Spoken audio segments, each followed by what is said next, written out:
What I wish I knew at my first Pittsburgh ghost tour, not all haunted houses are museums. Some are hiding in plain sight. Ready to discover the city's most chilling historic homes? Let's get into it. First up, there's the famously haunted Clayton Mansion in Point Breeze. Once home to industrialist Henry Clay Frick, it's said that echoes of lavish parties, and maybe a few restless spirits, still linger in its grand halls. Step inside during a tour, and you might just feel a sudden chill, or catch a glimpse of something moving in the corner of your eye. Next, check out the stately and slightly sinister Biddle House in Allegheny Commons.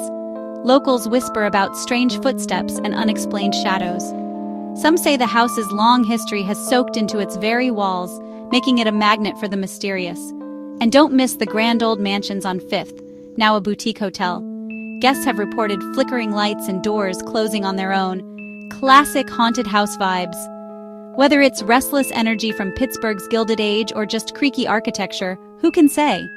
So if you love history with a dash of the supernatural, Pittsburgh's historic homes are the perfect place to explore. Which haunted house would you dare to visit first? Drop your ghost stories in the comments below.